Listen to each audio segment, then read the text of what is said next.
The coffee shop on base was crowded that Tuesday morning, the kind of shoulder-to-shoulder chaos that happens when three different units finish PT at the same time.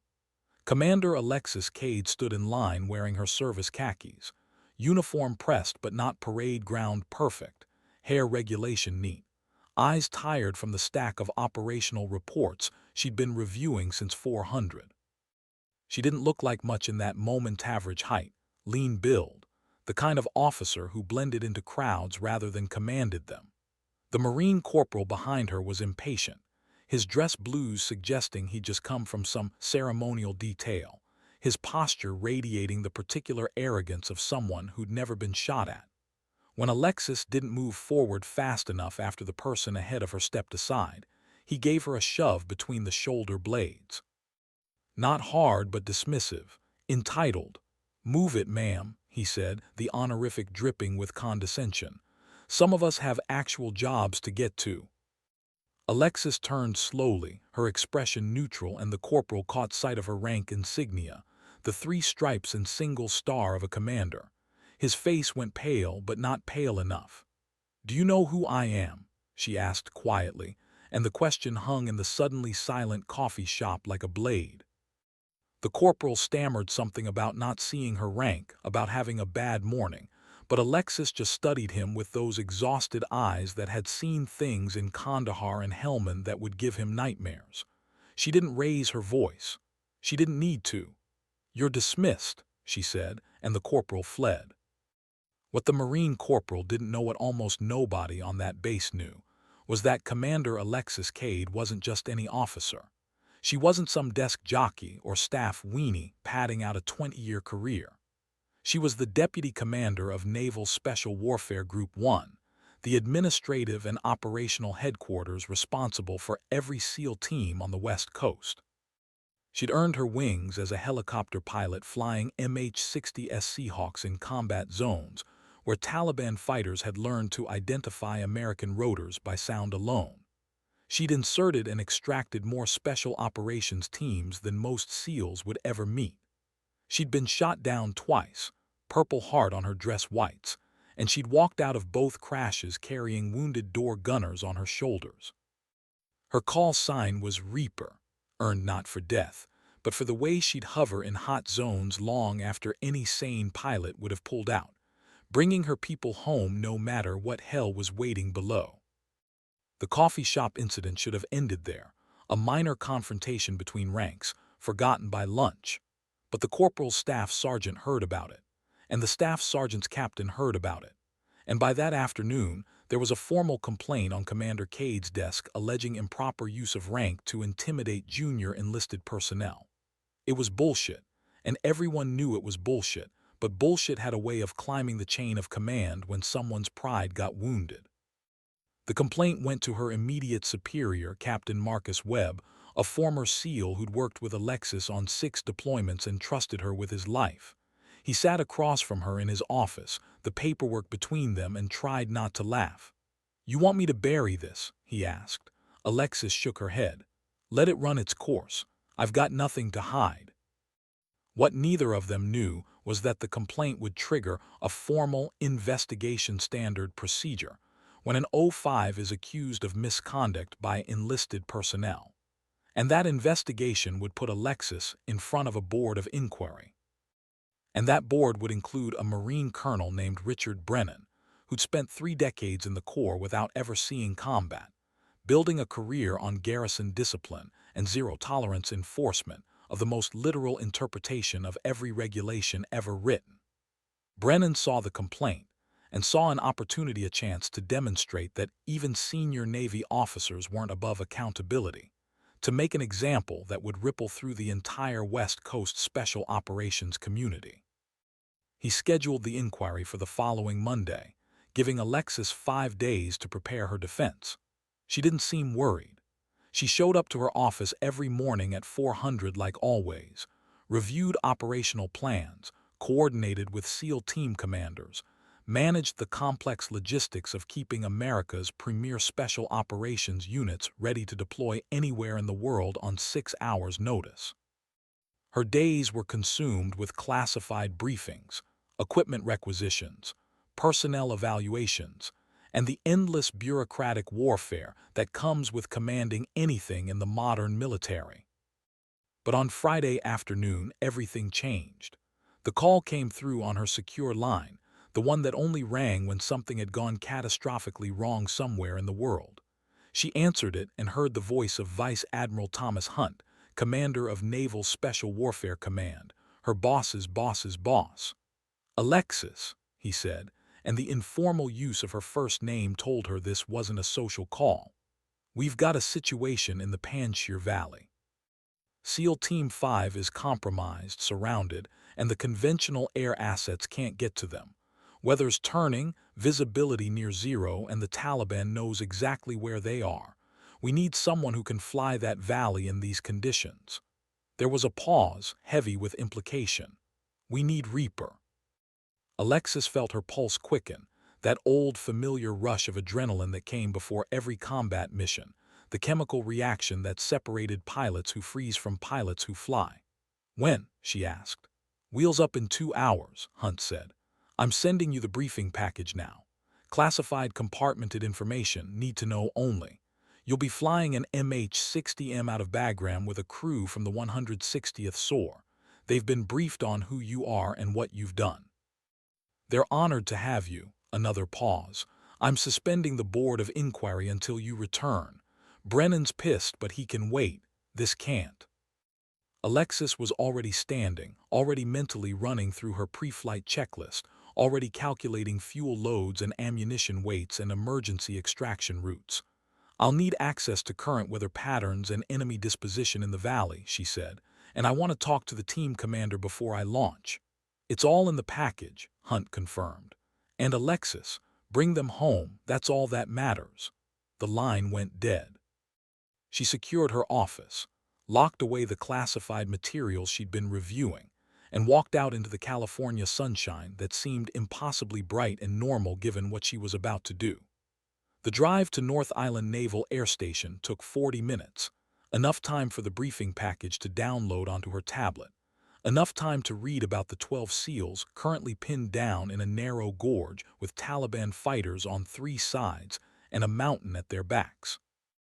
The SEALs had been on a direct action raid targeting a high-value individual, a Taliban commander responsible for coordinating attacks against coalition forces across the entire northeastern region. The intel had been solid, the planning meticulous, the execution flawless, until it wasn't.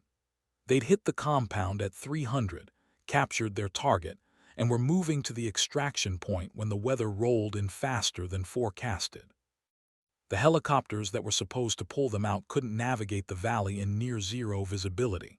Standard procedure was to hunker down, wait for conditions to improve, call in artillery or air support to keep the enemy at bay. But the Taliban commander's security detail had anticipated this possibility. They'd prepositioned fighters throughout the valley, and now they were closing in. The SEALs had maybe 6 hours before they were overrun. Alexis read the tactical summary with the clinical detachment of someone who'd seen similar scenarios end badly too many times. She knew the Panjshir Valley, had flown through it on 3 previous deployments, understood its treacherous winds and sudden weather changes, and the way sound echoed off the mountains to confuse even experienced pilots about where enemy fire was coming from. Flying into that valley in good weather required skill. Flying into it in bad weather required something close to insanity. Flying into it in bad weather while enemy fighters waited in ambush positions required being Reaper. She arrived at North Island and was met by a crew chief from the 160th Special Operations Aviation Regiment, the Army's legendary Night Stalkers who'd been flying the most dangerous missions in American military history since the 1980s. He snapped a salute when he saw her rank, but his eyes showed genuine respect. "Commander Cade," he said, "we've heard stories about you. Honored to have you with us, ma'am." "Save the honor for after we bring those SEALs home," Alexis replied, heading toward the MH-60M Black Hawk sitting on the tarmac, its rotor blades casting long shadows in the afternoon sun. The helicopter was a work of brutal functionality, upgraded engines for high-altitude operations, advanced avionics for night flying, stub wings carrying rocket pods and gun mounts, armor plating on critical systems. It could take a beating and keep flying, which was good because it was definitely going to take a beating. The crew was already aboard. A co-pilot named Jake Morrison who'd flown combat missions in Iraq and Syria, two door gunners who looked young enough to be in college but whose eyes said they'd seen plenty, and a combat rescue specialist whose entire job was to keep people alive long enough to reach a field hospital. They all looked at Alexis with a mixture of curiosity and skepticism. She was Navy flying an Army bird on an Army mission. She was older than most combat pilots. She looked tired and worn and not particularly intimidating. But Morrison had done his homework. "I read your file," he said as Alexis strapped into the left seat and began her pre-flight checklist. 17 combat deployments, 2 shoot-downs, 314 combat missions, 0 friendlies lost. He paused. "They say you flew into a hot LZ in Sangin with one engine on fire and still made the extraction." "They exaggerate," Alexis said, her hands moving across switches and dials with practiced efficiency. "Both engines were on fire." Morrison laughed, and some of the tension bled out of the crew. They spent the next 90 minutes running through every system on the aircraft, reviewing the mission plan, studying satellite imagery of the Panjshir Valley and the SEAL's current position. The weather forecast was grim, visibility dropping to less than a quarter mile, winds gusting to 40 knots, possibility of freezing rain at altitude. No rational pilot would attempt this flight. But rationality was a luxury you couldn't afford when 12 men were counting on you to do the impossible. They lifted off at 1800 hours, the Black Hawk rising smoothly into the California sky before banking east toward the setting sun. The flight to Bagram would take 14 hours with refueling stops in Guam and Diego Garcia. Alexis spent most of it reviewing the mission parameters, memorizing terrain features, calculating approach angles and emergency procedures. She slept for 90 minutes somewhere over the Pacific, the kind of tactical nap that combat veterans learn to take anywhere, anytime, storing rest like ammunition for when it would be needed most. They landed at Bagram at 800 local time, the massive airbase sprawling across the Afghan landscape like a small city dedicated to the machinery of war. A SEAL lieutenant commander was waiting for them, his face haggard from lack of sleep, his uniform still dusty from whatever mission he'd just returned from. "Commander Cade," he said, shaking her hand with a grip that conveyed desperate hope. "I'm Dave Chen, Team 5's operations officer. The guys in the valley are my team, my friends." His voice cracked slightly. "Please bring them home." Alexis met his eyes and saw the raw fear there, the guilt of being safe while his brothers were dying. "That's the plan," she said. "Tell me everything, and I mean everything about the tactical situation right now."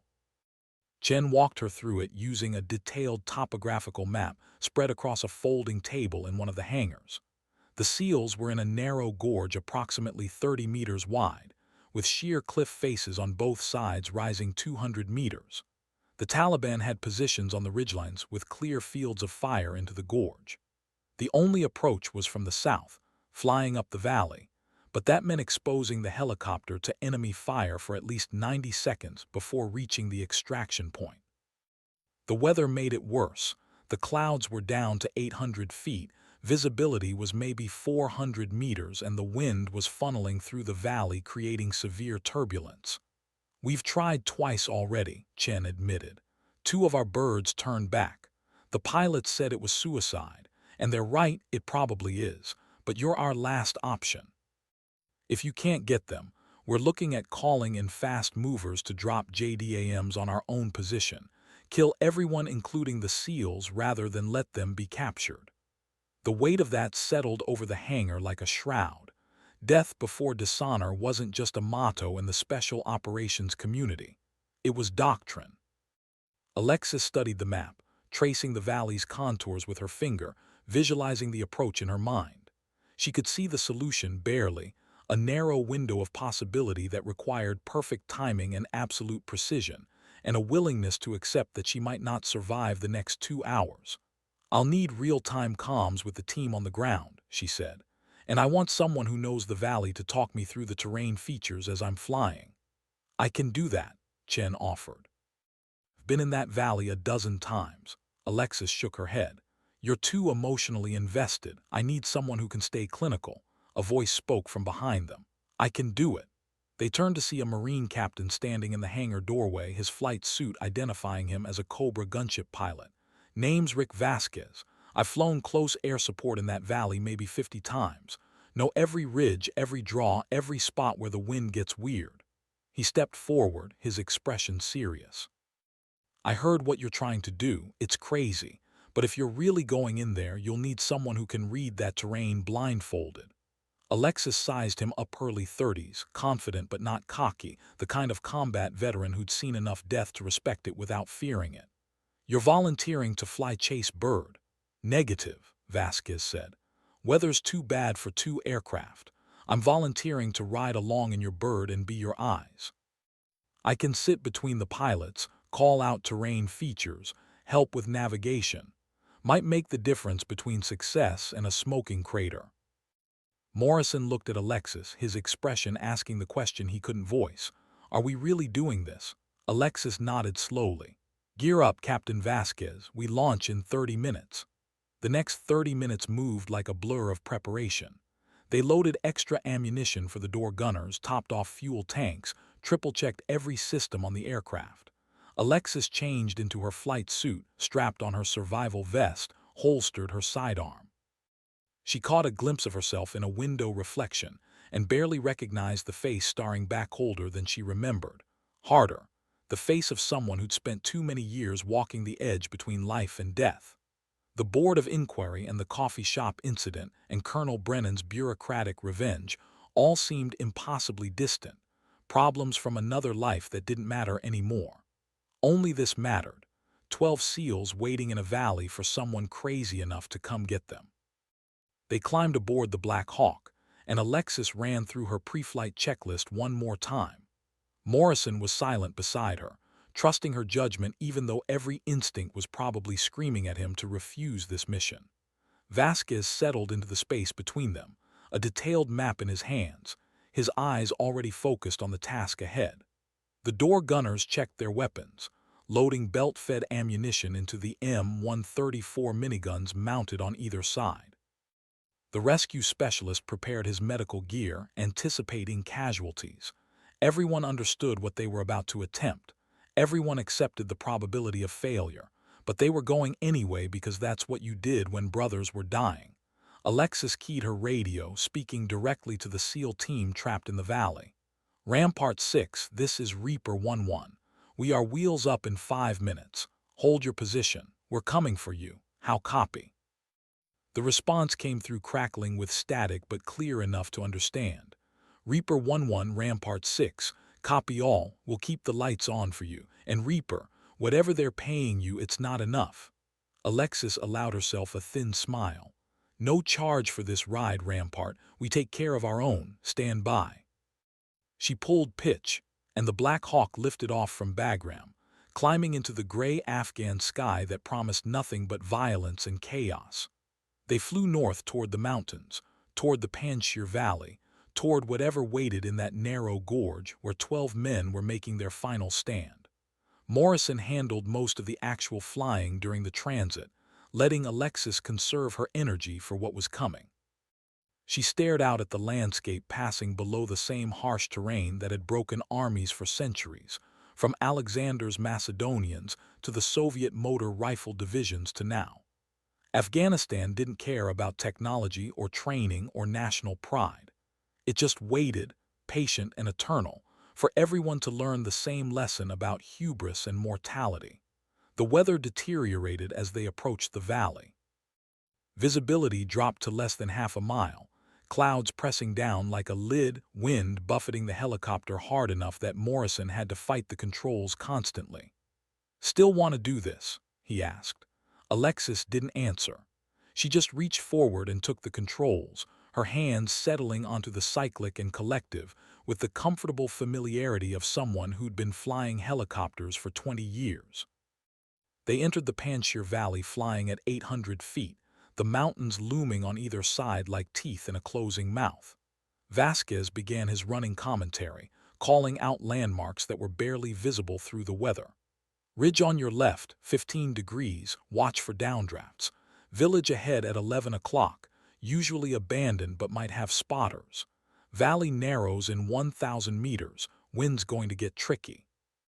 Alexis flew with absolute concentration, every sense focused on keeping the helicopter in the air, adjusting constantly for wind shear and turbulence, and the limited visibility that turned navigation into educated guesswork. The SEALs were 5 miles ahead, 5 miles that might as well have been 50 given the conditions. Radio chatter crackled in her headset, the team commander reporting enemy movement, requesting close air support that couldn't reach them, his voice professional but carrying an undercurrent of resignation. They knew rescue was unlikely. They were preparing to make their deaths expensive. Then the Taliban opened fire. The first rounds were probing small arms fire from fighters who'd heard the helicopter but couldn't see it clearly. The door gunners returned fire, their miniguns screaming, brass casings flying, tracer rounds cutting through the gray murk like angry red fingers. Vasquez kept calling terrain, his voice steady despite the chaos. Morrison watched the instruments, ready to take over if Alexis was hit. And Alexis flew, her hands dancing across the controls, jinxing and sliding the Black Hawk through the valley like a fighter pilot in a dogfight, making them the hardest target possible. Taking fire from the right ridge, one of the door gunners reported. Engaging. The minigun roared again, and through the noise and confusion Alexis caught a glimpse of muzzle flashes winking out along the ridgeline. They were getting close now, maybe 2 miles from the SEALs' position, close enough that failure would mean dying within sight of the men they'd come to save. The helicopter shuddered as rounds punched through the tail boom, and warning lights flashed on the instrument panel. Morrison called out the damage hydraulics compromised, tail rotor control degraded but functional, engine temperatures climbing. "We can still fly," he said. "Question is for how long?" "Long enough," Alexis replied, and pushed forward deeper into the valley. The gorge narrowed, the mountains pressing closer, the clouds dropping lower until they were flying through gray soup with maybe 200 feet of clearance on either side, and only Vasquez's intimate knowledge of the terrain keeping them from flying into a cliff face. The SEAL's position appeared ahead, marked by infrared strobes visible through Alexis's night vision goggles even in the middle of the day. She could see the team now, 12 figures hunched behind whatever cover they could find, muzzle flashes from their weapons holding back Taliban fighters who were advancing from 3 directions. The LZ was a disaster 30 meters wide, surrounded by enemy positions, with a Taliban machine gun nest on the south ridge that would have clear fields of fire into the hovering helicopter. "That's a fucking kill box," Morrison said, his voice tight with fear he was trying hard to control. "The second we stop moving, they're going to light us up." Alexis keyed her radio. "Rampart 6, Reaper 1-1. I'm coming in from the south, 1 pass, wheels touch for 30 seconds maximum. Have your wounded ready first, then everybody else moves fast. How copy?" "Reaper, Rampart 6, copy all, we're ready. And Reaper, they've got a DSHK heavy machine gun on the south ridge, 12.7 millimeter. It'll punch right through your armor. We can suppress it but not for long." A DSHK, the Soviet-era heavy machine gun that had been killing American helicopters since Vietnam. 12.7 millimeter rounds moving at 3,000 feet per second, capable of sawing an aircraft in half. Alexis felt her mouth go dry, but her hands on the controls stayed steady. "Understand DSHK on South Ridge. I'll be fast." She began her approach, dropping the Black Hawk toward the gorge floor, flaring hard to bleed off speed, the helicopter shuddering as rounds began impacting the fuselage. The door gunners opened up with everything they had, their miniguns laying down suppressive fire that chewed up the ridgelines but couldn't stop all the incoming rounds. The rescue specialist was already moving to the door, ready to pull wounded aboard. Morrison was calling out altitude and airspeed, and damage reports in a steady monotone that kept everyone oriented in the chaos. Wheels touched down, and Alexis felt the helicopter settle onto the rocky ground with a crunch that suggested they'd damaged the landing gear. 30 seconds, she shouted. Clock's running. The SEALs moved with the practiced efficiency of men who'd rehearsed emergency extractions 1,000 times. 4 wounded were carried aboard first, blood-soaked and semi-conscious but alive. The rescue specialist went to work immediately, starting IVs, applying pressure dressings, triaging who needed what in what order. The rest of the team piled in, packing into the helicopter's cargo bay with their gear and weapons and the Taliban commander they'd captured. The DSHK opened up from the south ridge, heavy rounds slamming into the Black Hawk's armored skin with a sound like hammers on an anvil. One round punched through the cockpit windscreen between Alexis and Morrison, missing them both by inches, showering them with glass fragments. 20 seconds. The team commander was the last man aboard, still firing his rifle back at the Taliban positions, refusing to leave until all his men were safe. "We're loaded," he shouted. "Go, go, go." Alexis pulled pitch hard, and the Black Hawk staggered into the air, struggling with the extra weight and the damaged systems and the thin mountain air. The DSHK tracked them, rounds walking up the fuselage, and then something exploded in the engine bay, and every warning light on the panel went red simultaneously. "Losing engine 1," Morrison called out, his hands already on the controls helping Alexis fight to keep them airborne. "Engine 2 at max temp, oil pressure dropping. We're not going to make it out of the valley." Vasquez was still calling terrain, his voice never wavering despite the fact that they were all about to die. "Ridge ahead 300 meters, crosswind from the left, valley opens up in half a mile if you can make it that far." Alexis did math in her head faster than any computer: current, altitude, rate of descent, distance to safety, probability of success. The numbers all said they were going to crash. But numbers didn't account for 20 years of flying helicopters in conditions that should have been impossible. Numbers didn't account for the 100 times she'd pushed failing aircraft past their limits because giving up meant people died. Numbers didn't account for Reaper. She flew the dying helicopter through the narrowing valley with a delicacy that seemed impossible given the damage, nursing the failing engine, compensating for the degraded controls, keeping them in the air through pure force of will. Engine 2 began making a grinding sound that suggested catastrophic failure was seconds away. The valley walls were so close she could see individual rocks and vegetation passing just meters from the rotor tips. One mistake, one gust of wind, one moment of inattention would kill all 20 people aboard. And then the valley opened up, the mountains falling away, clear air ahead with room to auto-rotate if the engines quit completely. "We're clear," Vasquez shouted, something like wonder in his voice. "We're actually fucking clear." Engine 2 exploded. Not failed, not quit, exploded, shrapnel punching through the engine cowling, fire erupting, the helicopter yawing violently to the right as Alexis lost all power. She entered auto-rotation, letting the helicopter fall in a controlled descent, the rotors windmilling to maintain some lift, her hands and feet working the controls in a desperate dance to keep them from going into an uncontrolled spin. They had maybe 15 seconds before impact. Morrison was calling out altitude, his voice finally cracking with fear. The door gunners were bracing for crash. The rescue specialist was throwing his body over the wounded SEALs to protect them.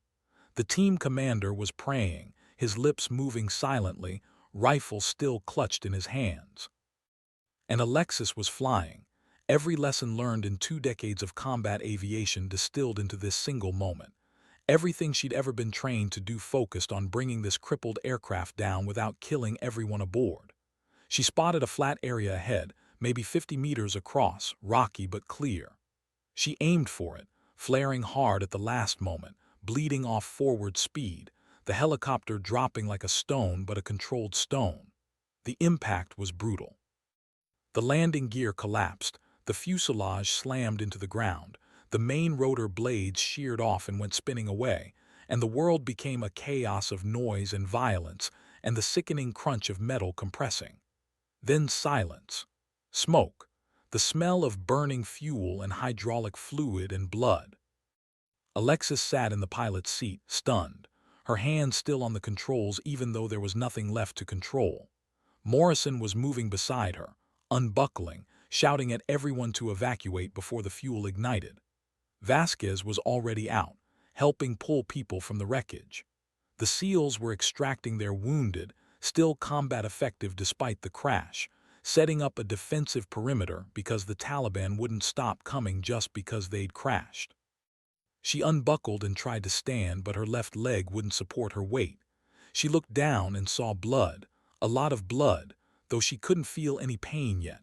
Shock was a mercy that way. Morrison came back for her, wrapping her arm over his shoulders, dragging her out of the destroyed helicopter. They collapsed 30 meters away just as the fuel tanks caught fire, the Black Hawk becoming a funeral pyre, black smoke rising into the gray Afghan sky like a signal fire, announcing that something impossible had just happened here.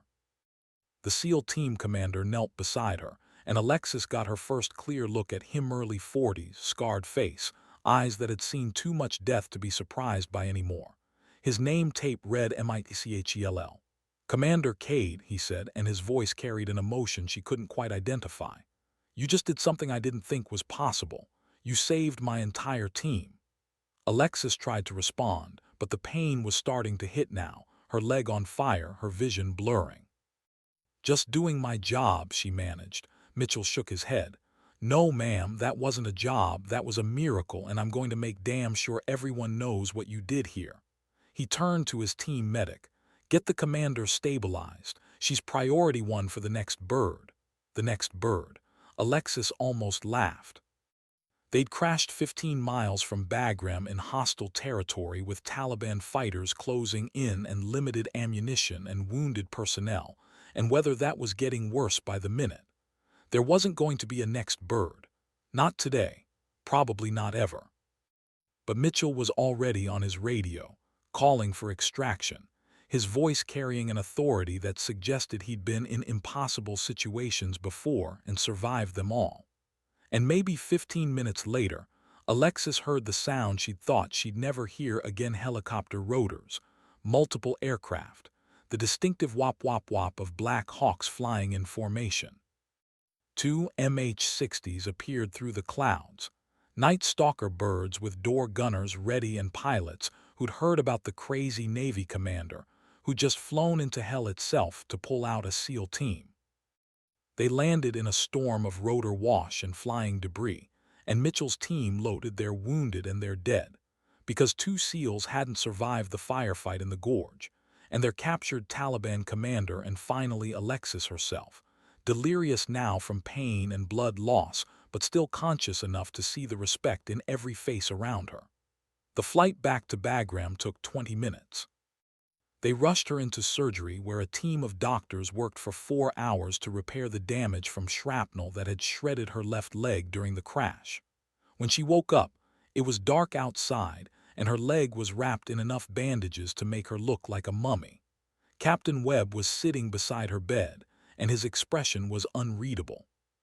"How bad?" Alexis asked, her voice rough from the breathing tube they'd removed. "Leg's going to heal," Webb said. "Doctors say you'll fly again, though maybe not in combat zones, but that's not why I'm here." He leaned forward. "I'm here to tell you that Colonel Brennan withdrew his complaint, sent a formal letter apologizing for wasting your time. Turns out when word got out about what you did in the Panjshir Valley, a lot of people suddenly remembered why you have the call sign Reaper. And why pissing you off over coffee shop protocol is maybe not the smartest career move." Alexis closed her eyes, suddenly exhausted despite having been unconscious for hours. "I don't want an apology, I just want to get back to work." "You'll get your chance," Webb promised. "But right now, you need to rest. And you need to know that Lieutenant Commander Chen wants to put you in for a Silver Star. Mitchell's whole team is writing statements. The Night Stalker pilots who picked you up are calling you the bravest pilot they've ever seen. You're kind of a big deal right now." A big deal. Alexis thought about the Marine corporal in the coffee shop, his dismissive shove, his casual disrespect. She thought about Colonel Brennan and his petty bureaucratic revenge. She thought about all the times in her career when people had underestimated her because she didn't look like their mental image of what a combat veteran should be. And then she thought about 12 SEALs who were alive because she'd flown into a valley that should have killed her. That was the only thing that mattered. The only thing that had ever mattered. "Tell Chen I appreciate it," she said, "but I didn't do this for a medal." "I know," Webb replied. "That's exactly why you're going to get one." He stood to leave, then paused. "The Board of Inquiry officially closed your case. Finding no wrongdoing, complaint without merit, no further action warranted. You're cleared, Alexis, completely."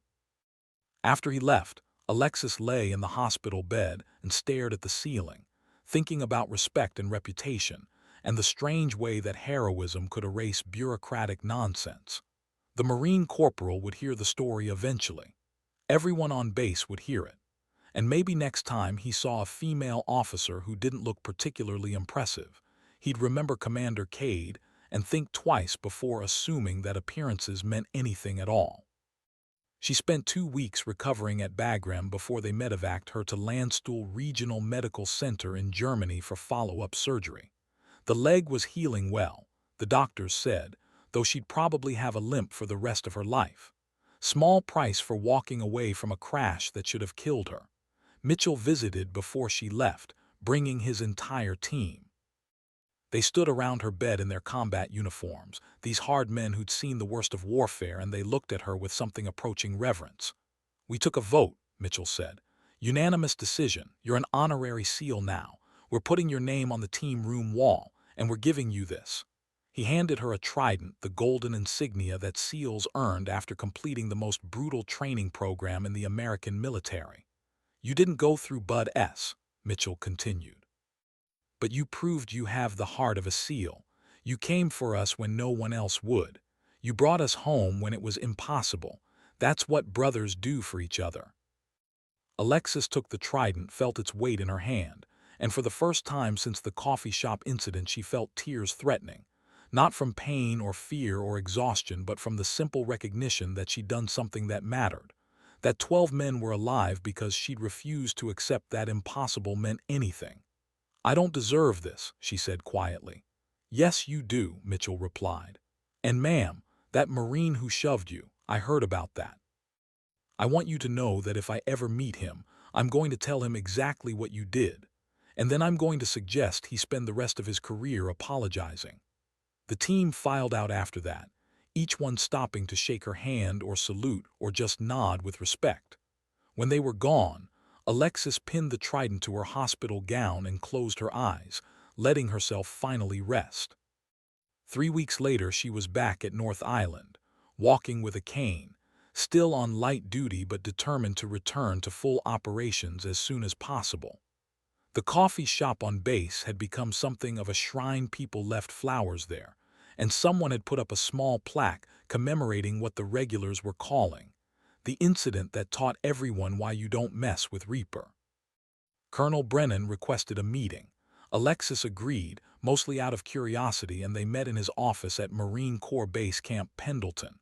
He looked older than she remembered, diminished somehow, and when he spoke his voice carried none of its previous bureaucratic authority. "Commander Cade," he began, then stopped, struggling for words. "I wanted to apologize in person. I let procedure blind me to common sense. I saw an opportunity to make an example out of someone, and I didn't stop to consider who I was making an example of. That was wrong. I was wrong, and I'm sorry." Alexis studied him for a long moment, this career officer who'd spent 3 decades following rules without ever understanding their purpose. "Apology accepted, Colonel," she said finally. "But I want you to understand something. That Marine corporal didn't disrespect a commander. He disrespected a veteran who'd earned her place. The rank on my collar doesn't make me worthy of respect. What I've done does. Remember that the next time you're tempted to judge someone based on appearances." Brennan nodded, properly chastened, and Alexis left his office knowing she'd probably never see him again. That chapter was closed. She returned to her duties at Naval Special Warfare Group 1, coordinating operations, mentoring younger officers, serving as living proof that competence mattered more than stereotypes. The Silver Star came through 6 months later, awarded in a ceremony attended by Vice Admiral Hunt and most of the SEAL community on the West Coast. Mitchell pinned it on her uniform, and when the citation was read describing her actions in the Panjshir Valley, with dry military language that couldn't capture the actual horror and beauty of what had happened, the entire audience stood in silent respect. Alexis thought about that moment in the coffee shop, the casual dismissal, the assumption that she was nobody important. She thought about how reputation was earned not through rank or appearance but through action under pressure. She thought about how respect was a currency that had to be spent wisely and earned honestly. And she thought about those 12 SEALs, alive and operating somewhere in the world right now, carrying the memory of the day that Reaper came through a valley of death to bring them home. That was her legacy. Not medals or commendations or walls covered with awards, just the simple fact that when people needed her most, she'd been there. And that would always be enough.